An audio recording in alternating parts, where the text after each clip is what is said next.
What's going on, Bulls fans? Welcome to another episode of Chicago Bulls Central, your number one spot for everything Chicago Bulls related. On today's episode, we'll be breaking down the two-way deals that the Bulls just officially signed Justin Lewis and Javon Freeman-Liberty to, as well as signing Dalen Terry to his rookie scale contract. What does that mean for the Bulls Summer League as Summer League opens tonight? We'll also talk about the Bulls letting that $5 million trade player exception expire and what the possible midseason moves could be for the Chicago Bulls, as well as next year's cap space outlook. We'll get into all that and more on today's Chicago Bulls Central. You are now tuned in to Chicago Bulls Central, your number one place for all Chicago Bulls news and content.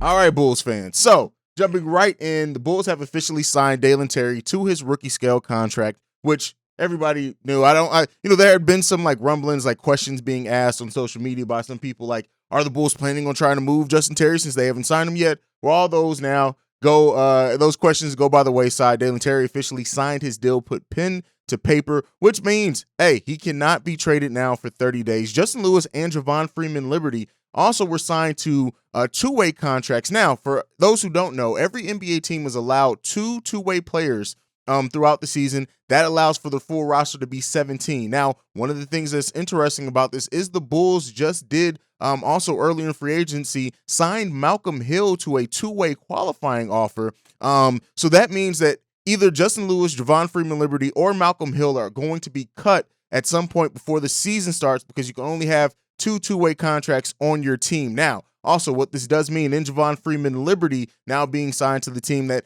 Devin Dotson, for anybody who was interested in that or how his development was going, is all but not going to be re-signed to the Bulls G League team. I believe he's also he's on the Magic's team, I believe, for Summer League. Maybe it's the Mavericks. He's on one of those teams for Summer League.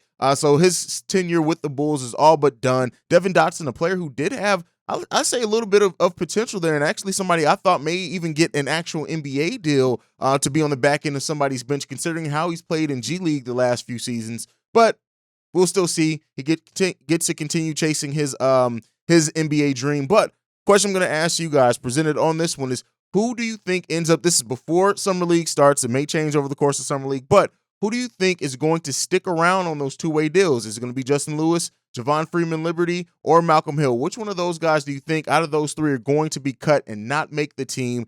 Because it only could be two out of those three. So let me know what you guys think about that. Now, the Bulls do open their Summer League today at 3 p.m. Eastern Standard Time against the Dallas Mavericks. I will be doing a post-game show for this game. Probably won't be live. We'll see what I can do with that. Maybe it may be live. I might be able to do it live. It's in the middle of the day, though. I don't know how many people are going to be able to jump on. But either way, you will get that. I'll be breaking down the games of Dalen Terry, Justin Lewis, Marko Simonovic, Javon Freeman, just about anybody who has a potential to actually make this team. Be taking notes on them, covering very, very heavily, so we can see, hey, what ways has Marko worked on this game? What skill set is Dalen Terry going to show down there? Is Justin Lewis going to show and maybe surprise some Bulls fans in the way that he plays as well? A lot of questions going on around this Bulls Summer League team, and this is probably one of the more excited times I have been when it comes to a Summer League team for the Chicago Bulls, just because, hey, there are some questions and quite a bit of people who may shake it up and may make the roster now, as well as Javon Freeman-Liberty, a player who in his last year in college averaged over 20 points per game. He averaged 19 points per game the year before that as well. Somebody who has a high scoring ceiling possibly, and maybe somebody who does eventually find their way as a scorer at that point guard position in the league somewhere. But we'll continue to watch. It's a lot of players who offer a little bit of an excitement down there on that Summer League team. So let me know what you guys think about it down below. Are you excited for Summer League this year? What do you think we're going to see from Dalen Terry? Do you think we're going to see? I said on Locked on Bulls, I think he's going to get a highlight dunk game one, but we'll see how that ends up working out. I do want to go over, before we get into the last segment for today, I do want to go over the polls that we did over the course of the week so far this week. We had 3 polls this week. The first one was, which young Chicago Bulls player will make the biggest leap during the 2022-23 season? And you guys, over almost 2,000 of you guys voted. Patrick Williams won that vote with 62%, with Ayo Dosunmu coming in second place with 27%, Marko Simonovic with 7% of the vote, and Kobe White finishing that out with 4% of the vote.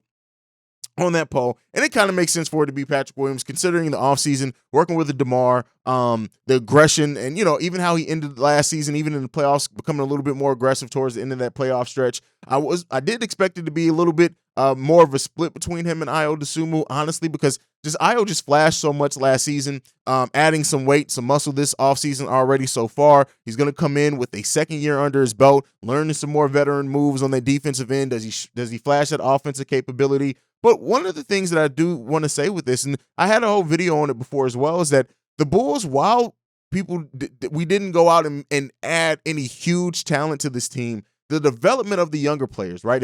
If 1 to 2 out of these 4 players shows considerable development, is going to really change the Bulls' outlook from last season, on top of the Bulls having health, hopefully not having the collapse in the second half of the season like they did. But very interesting way that vote went. Didn't go quite the way that I expected to. This next one absolutely went the way that I expected it. So we did a poll a couple of days ago on who plays the most NBA games next season for the Chicago Bulls. And the options on that one were Dalen Terry, Marko Simonovic, and Justin Lewis. Dalen Terry clearly blew that out the water with 77% of the vote. Marko Simonovic with 17% of the vote, and Justin Lewis at 6% of the vote. Now, what I do want to say about this poll is that while, it seems clear that Dalen Terry will probably play the most, considering he's their 18th overall pick, things like that. But I look at Marko Simonovic being able to play, if he's able to play at the NBA level, being a position of need at that power forward slash center position, having a skill set of being a scorer, and we know what scoring means in today's NBA. Yes, it's not everything. You need to be able to defend as well to stay out there on the court. But I thought, I'm looking at this, and I personally, my view is I think I would bet more on Marko Simonovic just because Dalen Terry projects to be a guard. We're deep at that guard position. Then bringing in somebody like Goran Dragic, who may be ahead of Dalen Terry on the depth chart.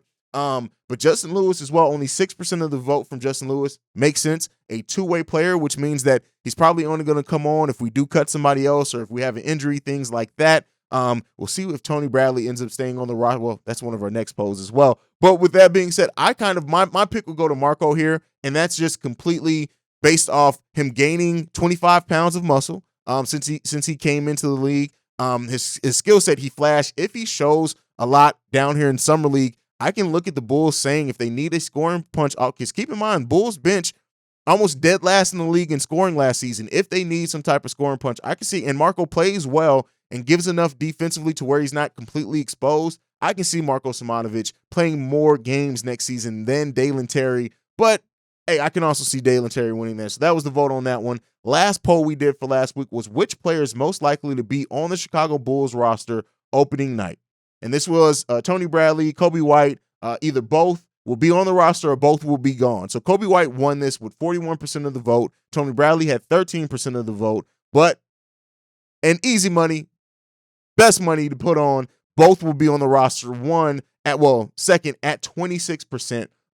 The way that I look at it is that if the Bulls do want to maintain an open roster spot, just in case of a trade, something, Tony Bradley is probably the most likely to be cut. They're not just going to cut Kobe White, not at the money that they would have to pay him regardless, whereas you can cut Tony Bradley. And I also look at Tony Bradley, if something does need to work out, that's a deal that you may be able to trade. May have to give up a draft pick too to get the team to take him, but maybe you can get a team to absorb him into some cap space or something like that. So I think Tony Bradley's the most likely to be gone. So I agree Kobe White's the most likely to remain on the roster. So that 41% of the vote, definitely agree with that one as well. Make sure you guys get into it. We already set our vote that we're going to do in this episode based off Summer League and Dalen Terry and things like that. Which two-way contract player is going to actually stick on the team. So make sure you guys vote. If you're on the podcast side, get your thoughts in on that as well. Let's go ahead and get into the last topic for today. This one is the Bulls did let their $5 million trade player exception expire. And this was we all expected it, right? We knew the Bulls are trying to avoid the luxury tax, even though using that TPE would have not hard capped the Bulls. We know it's been all clear. It's already written. The Bulls are avoiding the luxury tax right now. We're not going to get into whether that's the right or wrong decision. We're just identifying what's happening. So they did let that expire. That could have been a chip that they could have brought in a player of $5 million or less and not have to send out any additional salary, maybe send out a future pick, things like that to kind of make that deal work. Now, what does that mean for the Chicago Bulls going forward? So that's off the table. We know that they still have that $7 million left, a little over $7 million of their mid-level exception if they decide to use it, which could come in handy during the buyout market, things like that. We can see what happens with that. But I think the Bulls have set themselves up to be quite a player at the midseason trade deadline if a deal presents itself for the Chicago Bulls. Now, that's not guaranteed that one's going to present itself, but you got to look at it. The Bulls have an expiring money. They have about $31 million potentially in expiring contracts when you combine Vooch, Kobe White, and Tony Bradley. Those expiring contracts, I'm not adding Ayo Dosunmu in there. Let's be clear with that. But they have, if a superstar becomes disgruntled, if a player wants to be moved on, if a team all of a sudden decides to trigger a rebuild, the Bulls have set themselves in a pretty nice position as far as having expiring money to be able, because they don't have the draft capital, right? That's not something that the Bulls have. They can't trade their own first-round pick into 2027. We do have the Portland pick. We can move freely if we want to. I do think the Bulls are going to be more keen to keep that, considering they don't have their own first-round pick next season. Could be wrong in that. We'll see. But I do think the Bulls have set themselves up to be in a good position. They're not hard capped. They have $31 million in expiring contracts that they could trade, things like that. They do have future picks that they can, or throw in that, like I said, that Portland pick if something like that happens. But they are going to be players at the midseason deadline, so be on the lookout. If somebody becomes disgruntled, if a player, and again, I'm not saying don't be in the comments talking about KD. The Bulls aren't getting KD. We don't have that type of assets. But if somebody else does become disgruntled, or if one of these deals that happen during this summer doesn't work out for a team, the Bulls are in a position to try to capitalize on that. Now, one thing that I do want to also end this show on is talking about the Bulls' potential cap space next season. There's been a big talk about, since the Bulls have signed Zach LaVine to a max level contract, that the Bulls basically will not have the spending ability in upcoming years, and that's just not true. Next season, for example, the Bulls, if they were to renounce or not sign or wait to Vooch and Kobe sign with other teams, they can have upwards of $20 million in cap space next season, as well as a mid-level exception. Now, yes, that's not huge, right? But considering that they could have that amount of money in cap space, keep in mind, they would have to do some cap maneuvering, meaning that they would have to wait to re-sign Ayo Dosunmu's deal to after they use those other ones, because Ayo is up for a contract extension as well. But the thing is that because of where Ayo was drafted, his cap hold is so low comparatively to the deal he's probably going to sign, that the Bulls do have true cap space next season, or could have true cap space next season, and decide to do some things with, like I said, they would have to renounce rights or wait till Nikola Vucevic and Kobe White sign with other teams.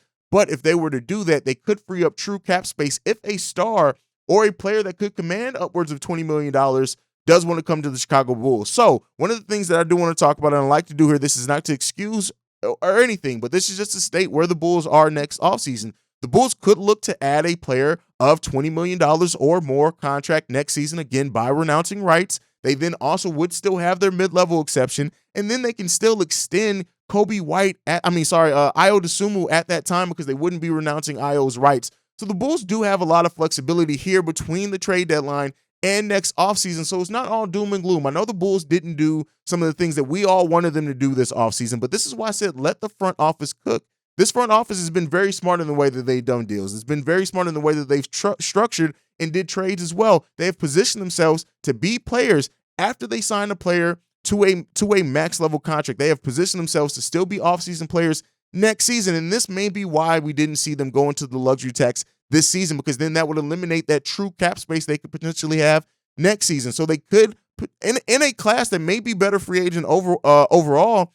In that class, the Bulls are setting themselves up pretty nicely. Now it's up to them to do it, right? And I understand the faith of the fan base maybe not being once what it was, considering the way that this offseason was, but really looking ahead at the Bulls cap situation, they can be in a pretty good situation cap-wise going forward. But that's it. Let me know what you guys think about that down below. How are your feelings on the Bulls not using a trade player exception this season? But looking now at, since I've said it, with the Bulls potentially having $20 million in cap space to go after free agents next season, do you think and want and hope to see them use that a little bit better? Does that kind of alleviate some of the frustration with this offseason? Let me know all that down below. But that is it for me for today. If you want to follow me personally, you can do so at CEO Haize. That's CEO Haize. If you want to follow the show, you can do so at Bull Central Pod. You can also send us any feedback, questions, comments, concerns, bullcentralpod@gmail.com. And lastly, text or voicemail for our mailback episodes, which go live on Saturdays. That's tomorrow, people. The number to do so, 773-270-2799. Thank you so much for tuning in to Chicago Bulls Central, making this show what it is. Like I like to end every episode on, go Bulls. Love you guys. Peace, y'all. And see red. Come on, man. See red, people. This has been a presentation of the Break Media.